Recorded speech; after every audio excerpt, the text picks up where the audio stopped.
Talk about Mexican Independence Day. We can call this Teddy Atlas here in Las Vegas, Nevada.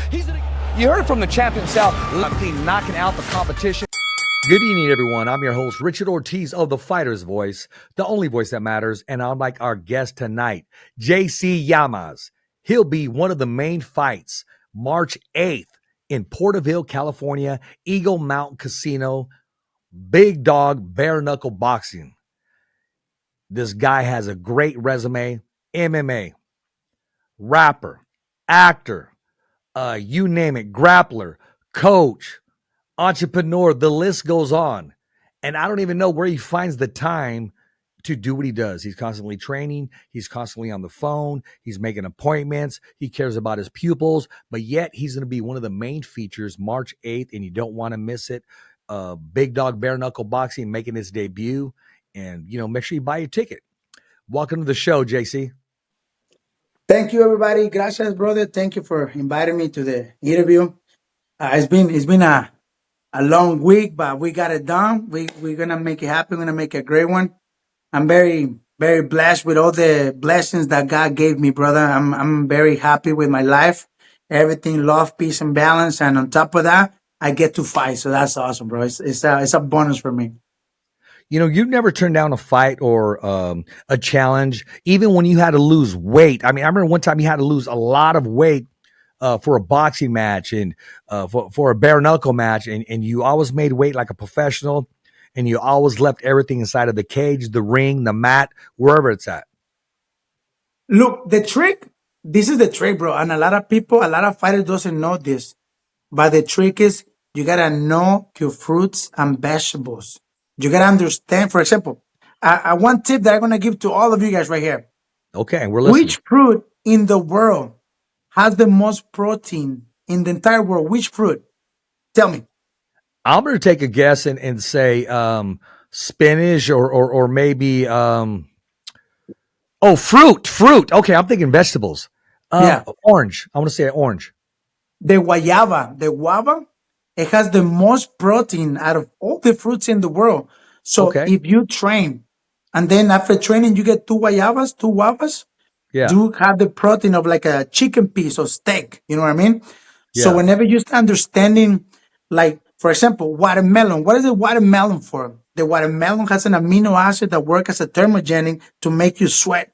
And they give you energy, like a performance enhancement to make you like run faster. Whenever you fighting, training, or sparring, that's why you got to eat watermelon right before sparring or training. And you're going to sweat it out quick like that. So I started learning whenever I had a fight for a world title in Canada, and I had to lose 65 pounds, bro, in 2.5 months. Oh my God, that was the hardest thing to do, but I made it happen. I never miss weight in any of my fights. And every day I'm learning something new, like what to eat, what not to eat, what to avoid. So thank God, bro. Like I got into these natural things, like the natural, the better. I agree with you. The natural, the better. I mean, and a lot of the stuff is comes from the root, from the ground. All those are good minerals for our body. I mean, it's not scientifically made where there's hazards in it or side effects from the chemicals. And yes, share those things with us, man. It shows a lot of trust. For example, and you want us all to prosper like you. A lot of people demonize, like make the salt like bad, like it's a bad thing, but it's actually the opposite. You need salt in your body. Like a lot of people say, like, no, salt retain water weight. You need salt in your body until your last week. Until your last week, you start cutting your salt. For example, every day when I wake up, I put 1 spoon of salt, 1 spoon of baking soda, 2 lemons, and I drink it. And that's better than Pedialyte. It give me like my kind of like my aminos, my electrolytes. It helped me like recover. It made me feel strong and healthy. For example, if your body is alkaline, no dangerous like cancer or bad cell can survive in an alkaline body. So if your body is alkaline, all the diseases, the viruses, bacteria, all the bad cells will not survive in a good alkaline body. So whenever you start knowing like little tricks, like why this guy never gets sick? Why this guy always have energy all day? Like, for example, today, I went to Tehachapi. I did like 14 rounds over there. I came back home and I did 20 rounds here. And after this, I have another training session. Like the reason is I know my fruits and vegetables and I know what my body needs naturally. So that was the trick. Like just finding, understanding what to eat, what not to eat, what to stay away. Also recovery. Right here, What's good I for have a recovery? I steam want to know room. that right now. You see that? This is a steam room. And Oh, right okay. behind me over Up there. here, I Okay. have a sauna right there. So I have a portable sauna, portable steam room. I use it 2 to 3 times a week, and it's for my recovery. I also have a massage table, and I get my massages like 2 3 times a week. And I invest on my recovery. I invest on my intake, my food. I invest on what is gonna help me perform to the best of my abilities. I also came across this brand called Stem Regen, bro. Yeah. Oh my god! Like you know what stem cells are, right? Yes. Okay, stem cells, people inject it on their knees or their Yeah. elbows and they The regenerate joint. the tissue, the meniscus, the lung, anything. I Yes. came across this brand. I used my stem cells, bro. I was gonna go to CPI. You know, CPI, they have it on the UFC and the Senate.com. They Yes. sponsor the UFC. C, Well, yeah, yeah. That's a good per- sponsor for them because all their injured athletes. yes, a lot of athletes go over there, but to get like 100 million stem cells is like $20,000. That's a lot of money. Not everybody has $20,000 just to like go pay. You know what I mean? So I Yeah. did mine in another location close by. A friend of mine, he's a doctor. He gave it to me for $5,000. So if any of you guys need stem cells, I hook you up. But I found something called a stem regen. And this thing, what it does, it produces my own stem cells. The moment I take it's Yeah. natural, 100% natural, roots and plants. The moment I take it, in 2 to 3 hours, my body will release 8 to 10 million stem cells. So in 1 month, I will produce additional 300 million stem cells. For 487, I pay almost $6,000 for 100 million, and I'm getting naturally my own stem cells, 300 million for almost $500. You know what I mean? Like, Yeah. so this is good. It's one of the best things that I found for my intake. Well, I'm A glad stem I'm glad you're regen. taking this serious and about your body. And I'm glad you're using natural supplements that are natural. I mean to help you because you're gonna need everything come March 8th. That bare Everything. knuckle event. Everybody's gonna be looking at you. You got a big, huge following, and we all know once that bell rings, what you bring entertainment. You bring We guts, you bring bring it. We glory, bring it. you bring heart, and you bring every single thing, your corazon, inside of the ring, the cage, the octagon, you name it, you bring it. You know, something I was telling, I have a lot of students here in Bakersfield, but also in Mexico, I have 45 academies and I have like around like 3,000 students. And I always tell my students, longevity in your career means eating healthy. If you like eat like nasty supplements that one might give you stronger or might give you this and that for like maybe a couple months, maybe a year, but then your body later on in the future is gonna pay it off. You won't be able like there's side effects. The moment you take a lot of chemical stuff, there's side effects. A lot of fighters' career ended up in their 30s or the late 20s. I've been doing this for like 14, 15 years and I feel healthier and stronger than when I first started fighting. You know what I mean?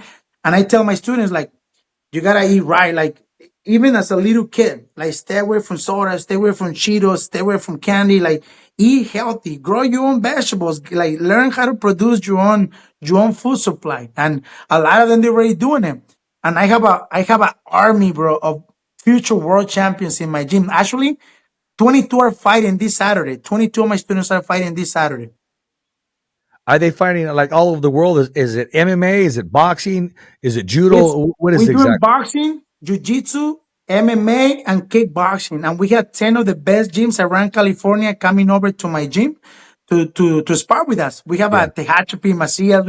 We have a lot of I would say a really, really, really strong and good coach teams with all the gyms around here, like the best gyms, Yeah. and we meet each other in different locations every 2 months, 3 months, and we provide um, this outlet for kids to fight, to spark, and it's free for the fighters. They can enter for free because we used to go to tournaments and competitions, and they charge like $200 to get you booked, $50 for you admit. Yeah. Like, it's too much, too much, and we do it for free.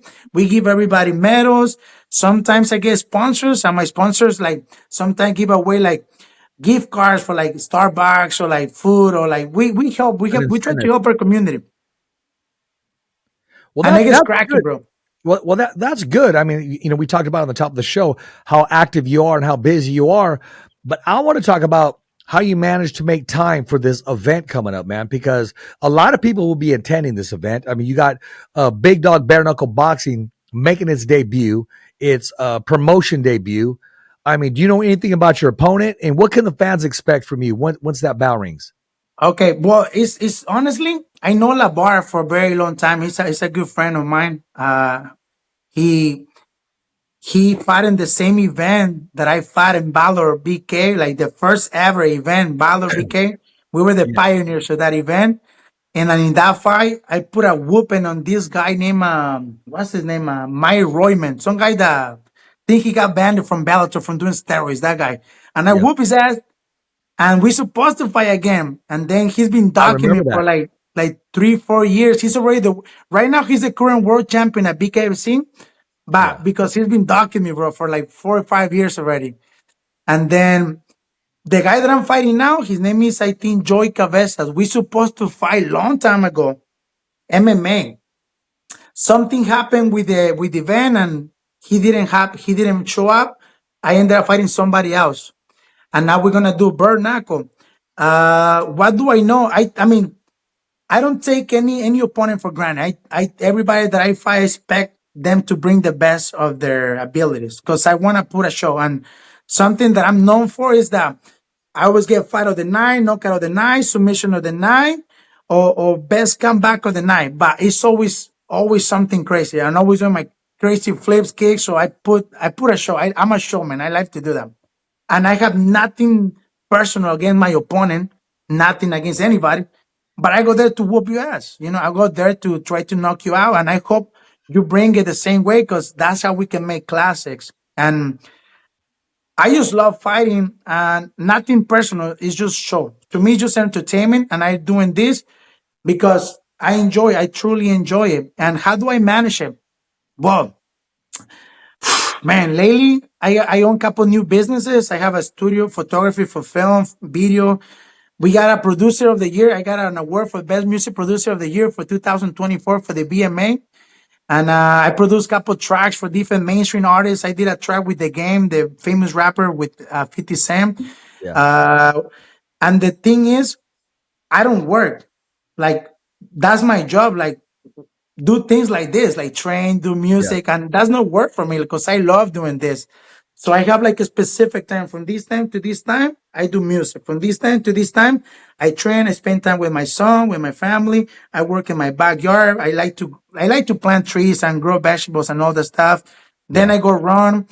I like to do like home project. Like I'm building a recreational pond uphill. So it's like a rooftop pond. So I'm working on that. So the things that I do, I enjoy. And one of the best things that God gave me was the ability to do a lot of things. So I make a living from little here from there, little here from here. So I don't have to like worry about like how am I gonna pay my mortgage next time? You know what I mean? Yeah. Like I'm blessed to live this life that I can spend a lot of time with my family, with my students, and doing things that I love.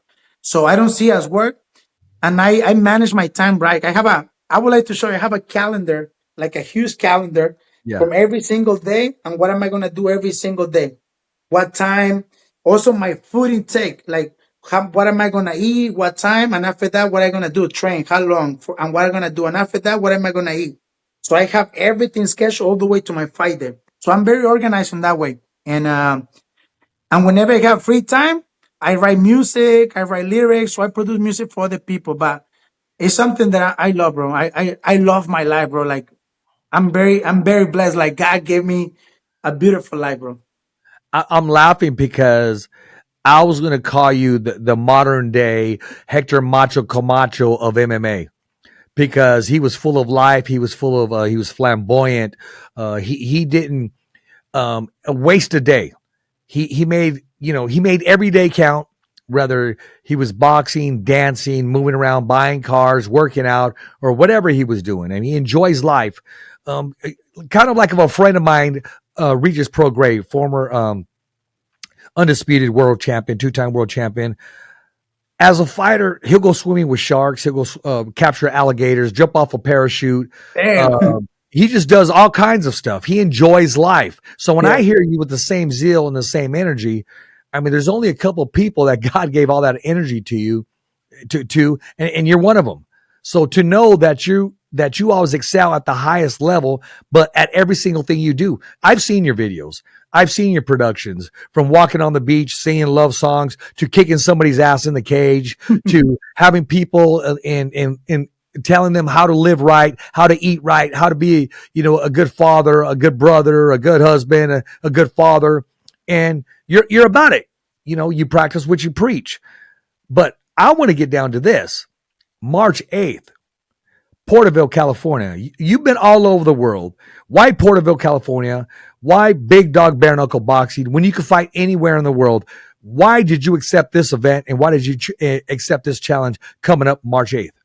Okay, like something very important to me is like friendship, loyalty, and you gotta, whenever That's you right. have a good friend of yours that is trying to do something new or something for the community, and something that you also have passion, you do everything in your power to help him. And I told Lavar, like, bro, put me in. We make sure you show is a success. I'm gonna bring all my people.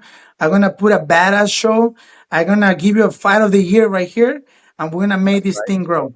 And to me, that's important because you don't. I know millions of people, bro, but there's some people that like, you know what, this guy will have my back. So I Yeah. told Lavar, I will have you back, bro. I will have you back, and we'll make this big. And my job is to be a good friend, help him out, put a good show, like a badass show, not like an average low boy. No, we're gonna bring it, bro. We're gonna bring it. We're gonna bring the entire Bakersfield to Porterville.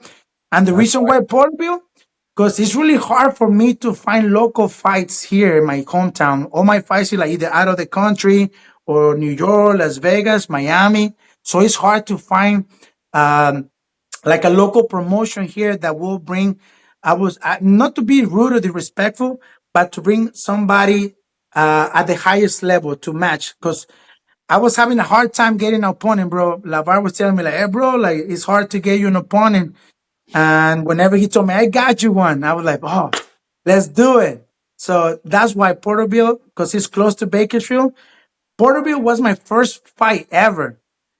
Oh my God, bro, this is insane. My first fight ever.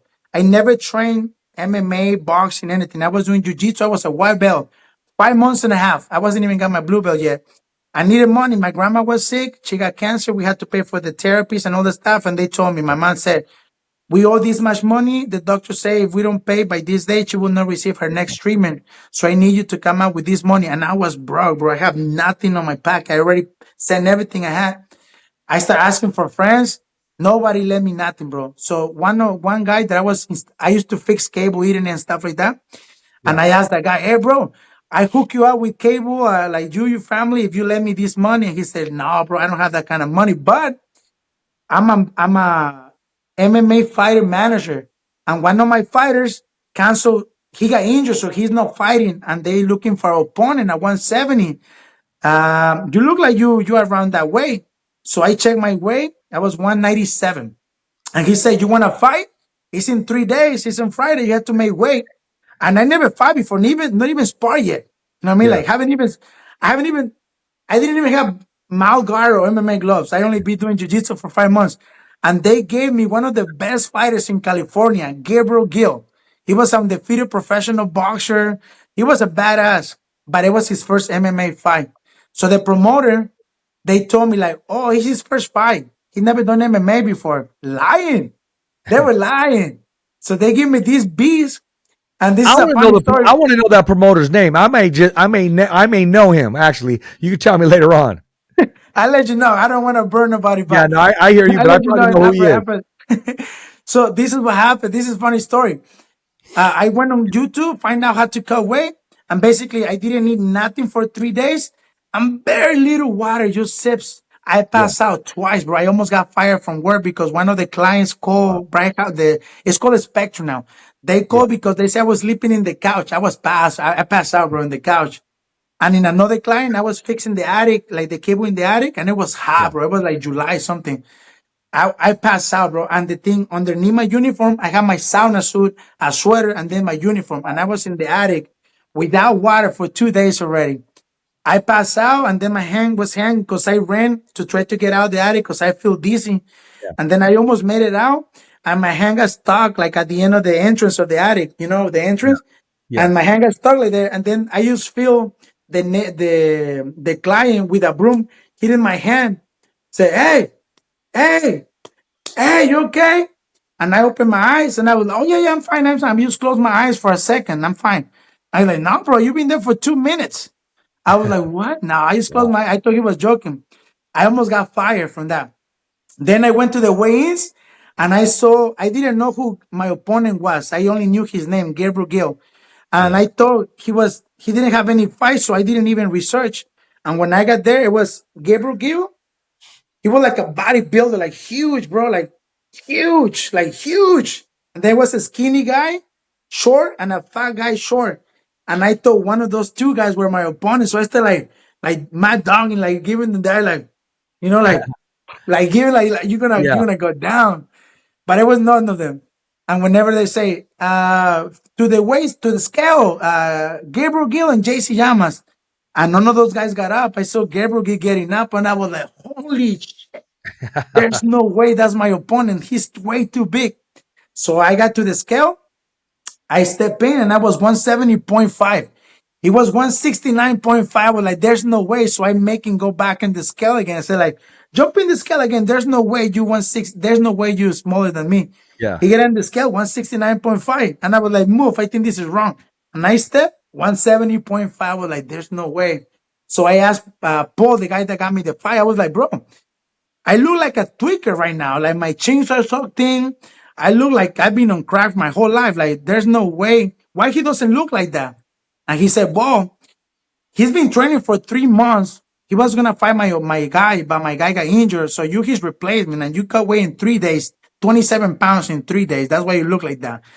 Two, he's a professional undefeated boxer. He's been knocking people out in every single round. And I was like, bro, why you didn't tell me this before? I wouldn't take the fight. And I got nervous, bro. I got nervous, and I didn't have coach. I didn't have guidance, nothing.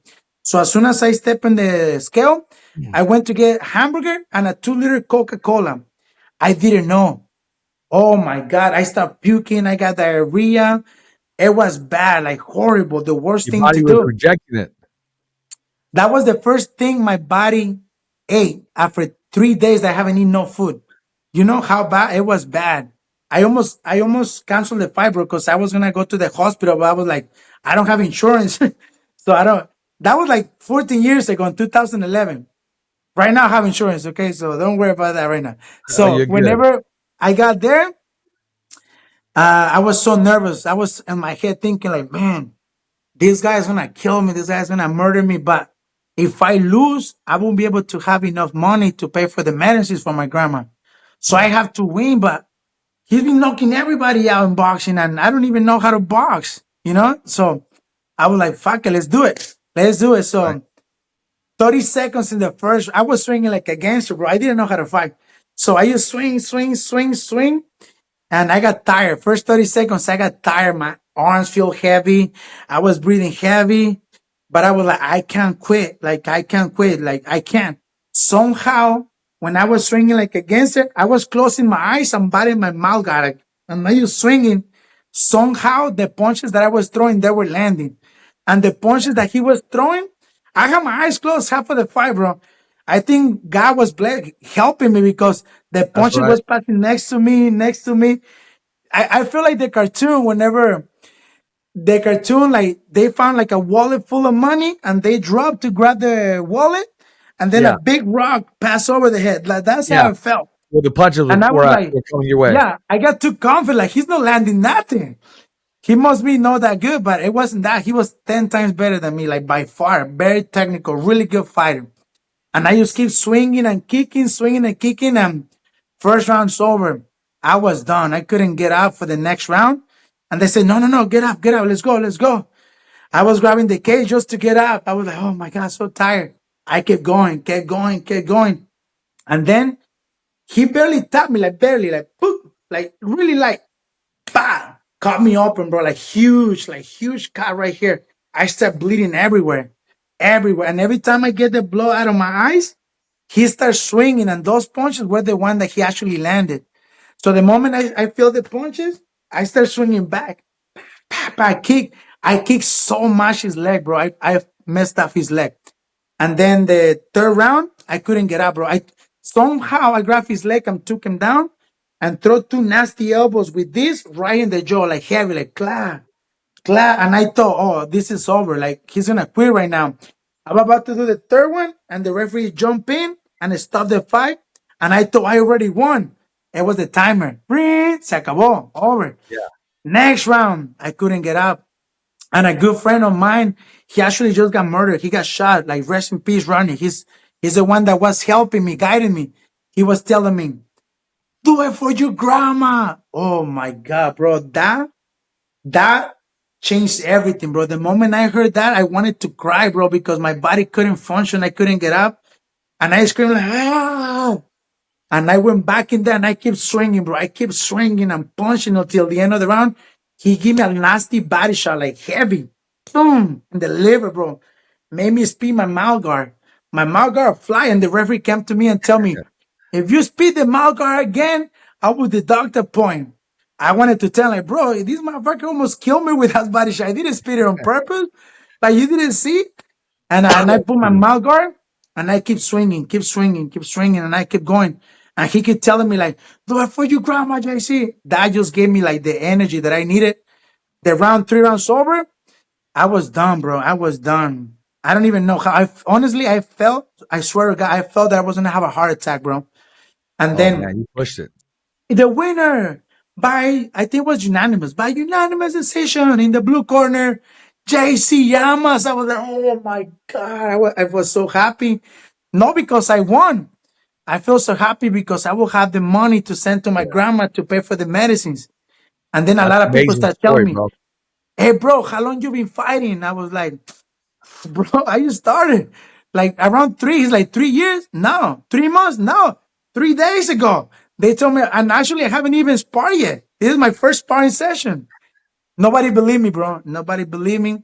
And then after that I said to me, I will never, ever again feel this tired. I'm gonna learn how to fight. I'm gonna take it serious. I'm gonna quit my job. Bro, I'm an engineer in fiber optics. I can make $80 an hour doing that, but I don't love that. I love doing music. I love fighting. I love working on my yard. I love teaching kids. I love inspiring people to eat healthy. I love that. And I'd rather do that doing something that I love than make a lot of money doing something that I don't love. You know what I mean? So I quit my job and I focus on fighting, focus on my training, my eating, and I start learning little by little what to eat, what not to eat. And right now, bro, oh my God, I'm a library of knowledge, like what to eat, what not to eat. And I'm trying to pass all this information to my students, to my friends, to my son. I'm actually going to run for city council, bro, in Bakersfield. You're the first people that knows that, and I'm going to make it public. I'm running for city council in Bakersfield, and I'm going to change Bakersfield. And then I'm going to run for governor in California, and I will change California for better as well. You see me, bro. Mark my words. You see this. Hey, well, every fighter has a voice, and so do you. And you heard it only on the Fighter's Voice. You heard it first here. And you know what? The Bible says, call things as if they're not as if they are. And our show is blessed. So I see it done. Receive it. It's yours. And just think about when you're going to take office. Because I truly believe it. I mean, look at your resume. What you put your mind to, it happens. So, yeah.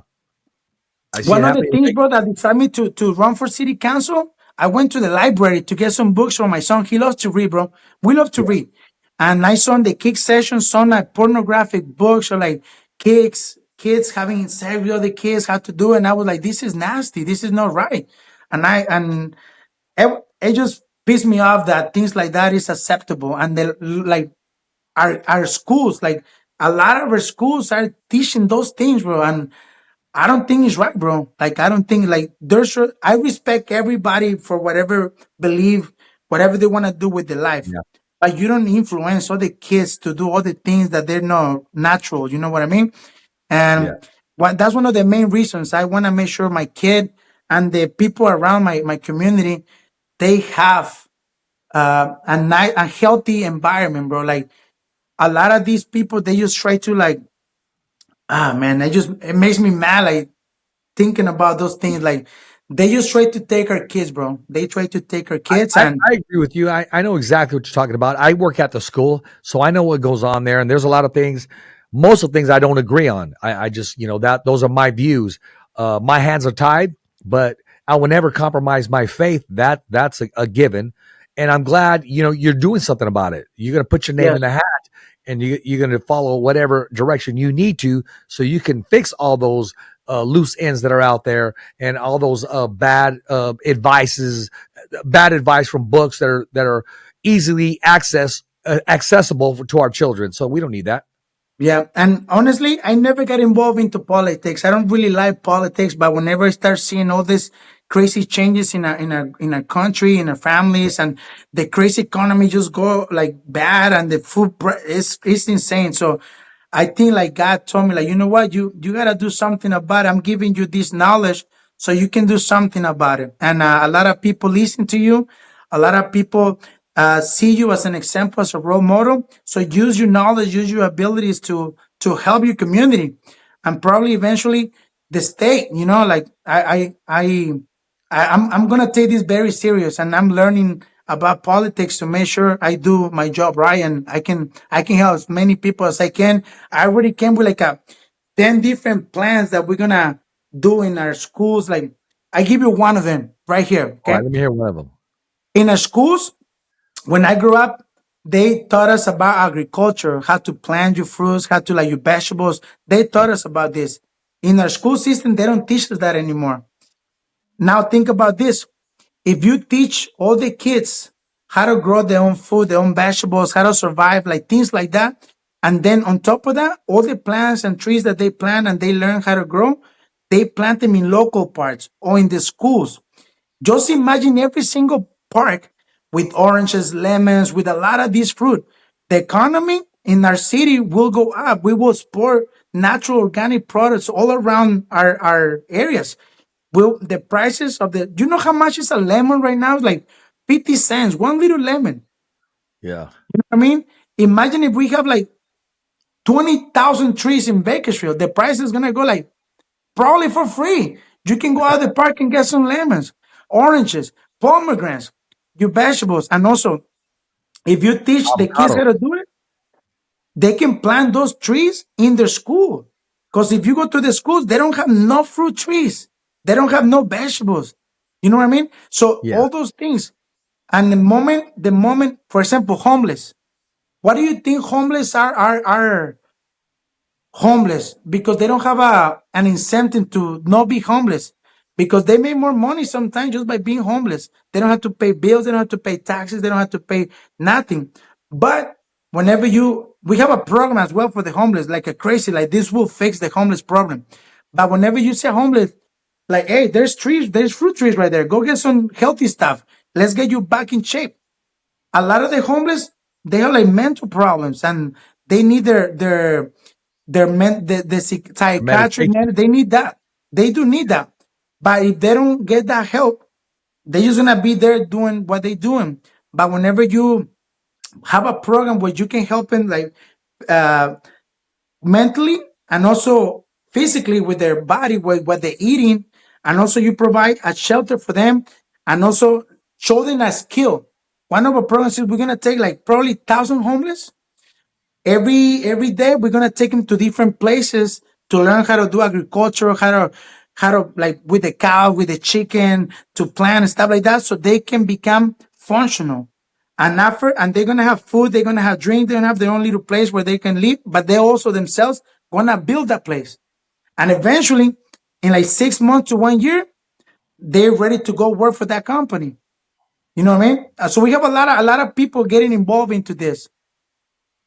Well, you got some huge goals, man, and you're busy. You're very busy. You make good use of your time, and you make big changes in people's lives, man. And even you're educating us now on things that need to be done, and how we should go back to the natural fruit, and on feeding our body, because our body is sometimes it gets polluted. not only mentally, physically, but spiritually as well. So Yes. you're offering us something to make a change for the positive. I like what you're doing. Like I said before, I mean, you wear many hats. As a fighter, as a father, as an entrepreneur, as a songwriter, as a trainer, as a coach, and you still continue to make time for things that you love. And you made time for this show. I know we were kind of going back and forth on some of the times, but you made it possible. I do want to ask you this, man. Once it all comes together and you get exactly where you want, when are you done making music? When are you done fighting? When are you done giving back? Is this something that's just in your blood that you're just going to do until your last breath? Or do you want to continue to reinvent yourself? What are your goals beyond the boxing ring or the cage? Bro, you got no idea. I have like 1,000 projects lining up, and for example, on July, I'm releasing my new album. I've been working on this project for almost 2 years. I'm also finished it. I already finished it, but I'm gonna release it after my album. I wrote 12 books, and I'm Okay. gonna release one by one. And it's basically like crazy story, bro. Like this is gonna be like one of my next projects. I wanna go around the world speaking about these books, like sharing the knowledge, like just being able to pass on this information that was passed on to me. And I would like to do that for the rest of my life. I love music, bro. I grew up doing music since I was like 10, 11 years old. Yeah. Um Fighting, I know I'm not going to be able to fight for the rest of my life, but I can coach for the rest of my life. I can get a wheelchair and like do patch in the wheelchair Yeah. eventually when I Absolutely. get too old. And Absolutely. I'm building an empire for my son, so he can pass on the information that I pass on to him. He's gonna run the business, and also the students that I have. I'm gonna open gyms for every one of them, so they can run their own business, become entrepreneurs. I'm gonna try to help them as much as I can, give them the knowledge that was passed on to me, so they can do something with their life. The best job that you can have is whenever you do something that you love. That day you will stop working for the rest of your life. So that's how I feel, bro. I feel blessed. Doing music, I truly in love. I truly in love with music. I love doing music, and I think I'm gonna do that until I die. I like writing too, so that's why I write the books. And I love fighting too, but I know my body is not gonna be able to hold forever. Maybe another 5 more years, and I hang the gloves. I want to retire with couple more titles, maybe couple bare knuckle, couple boxing fights. Yeah. I want to beat a J Paul though. I want to beat a J Paul after this fight. I'm gonna call him out because he beat up a guy that called me out, Platinum Mike Perry. When Yeah. he first started bare knuckle boxing, he called me out, and I say, "Let's do it." And then he chicken out. And I know he's not that good. He has no movement. He's trash. And he fight J Paul and make us look bad because us bare knuckle boxers, they think we fight like my Platinum Perry. And no, we don't. He sucks. He's garbage. He's trash. So after this fight, I probably fight my Richmond or J Paul in a boxing match. And I wanna show everybody what I still have and what I'm capable to do, and continue to make more history and pass on this legacy to the ones that want to learn from it. Well, you know what? Hey, your message is clear.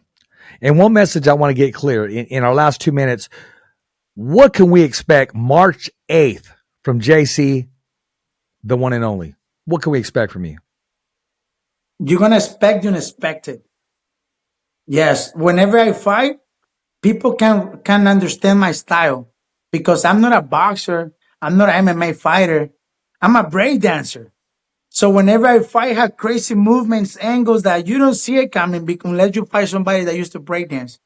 And I can fight southpaw the entire round. I can fight orthodox, or I can mix it, and that mess people heads. Like that mess people in the head. Like they're like, Yes. "Oh, he's a southpaw or orthodox." You know what I mean? So, what you're gonna expect from me is bringing fireworks, bringing a show, putting a show for the people. Because at the end of the day, we're doing this to entertain people. That's what we're Absolutely. doing. And I want Absolutely. to put a badass show, bro. I want to put another fight of the year, like the one I did with Chris Lytle. Bare knuckle fight of the year, 2019. I put a whooping on Chris Lytle. Chris Lytle, I love you, but sorry for retiring you. But I put a whooping on this guy. He was number one in the world. What do you think my opponent's going to do to me? He's not going to do nothing to me. He might hit me here and there, but metal, adamantium, titanium, vibranium right here. Never been knocked down, never been dropped. And I think I have a, I think my biggest aspect is my heart, bro. My heart, like, Yeah, I remember you said that when I interviewed you a while back at for Combate MMA. You know, Mike Fromowitz, you know, the vice president there. How do they stay in contact with you? What's your Instagram? What's your handle so everybody can follow my you? Instagram is JC Llamas MMA, but I'm actually doing a man. This is crazy. I'm giving you competition now. I have a podcast, a little different than what you do. The Okay, podcast is called Luchando el Éxito, and I interview Spanish speakers, people awesome. that came from out of the country to United States, and they make a career. Not just fighters, anybody. And I'm doing that podcast with Micah Fromovics, with couple guys from Fresno and Hawaii. And the name of for the Instagram for that is JC Llamas Show. JC Llamas Show. We just interview Eileen. You know the UFC fighter, the girl that twerks. Yes. We Yes. just When she interviewed wins, her yeah. like 3-4 days before her fight in the UFC. He just fought like 2 weeks ago. And we interview a lot of famous celebrities too. And this is our probably 5th episode. And we haven't made it like big yet because we still like working on a couple details. Yes. But we have a website named Fajador.co. Fajador.co. And in that website you can see all the interviews. And it's more than the podcast. We have like news about fights and stuff like that. Yeah. So that's the next thing another project that I'm doing. And my Instagram for that one is JC Llamas Show. And my personal Instagram is JC Llamas MMA. So you guys can follow me there on Facebook, Instagram, YouTube, Twitter, Grindr, Tinder. I'm just kidding about those, but everything else is JC Llamas MMA. There you go, ladies and gentlemen. Ladies and gentlemen, I want to thank our guest today who gave us an earful, who gave us some wisdom, and also let us know that come March 8th, Big Dog Bare Knuckle Boxing is going to blow up. It's going to be eventful. Porterville, California, Eagle Mountain Casino. Make sure you get your tickets now. Make sure you book your hotel now. And I want to thank our guest, JC Llamas. Thank you, brother. I appreciate it. And one of the things that I forgot to mention for people that doesn't know, this is the first ever professional bare knuckle boxing in California. And we're going to be the pioneers of this event. You guys want to make history? You guys want to be part of history? You have to attend to this event. It's the first ever. So this one is going to go in the books for history. You don't want to miss it. I see tickets. I got tickets at my gym. 2505 Altavista Drive, a Llamas competition team. We got a few tickets left. I'm going to be giving some tickets away. Follow me so you can get in the raffle so you can get some free tickets. And I'll see you all guys March 8th, bare knuckle boxing in Porterville. In Llamas, baby. Let's go. Hey, you heard it from the man himself. And also you can watch this interview on our YouTube channel. It's www.youtube.com/thefightersvoice. Remember, every fighter has a voice and so do you. As always, it's a wrap. Thumbs up for Richie. Okay, fight fans, it's not goodbye, but until next week. Remember, it's always voiceography at its finest. So on behalf of Richard Ortiz, the special guests, saying hasta luego, babies. And always, thanks for listening.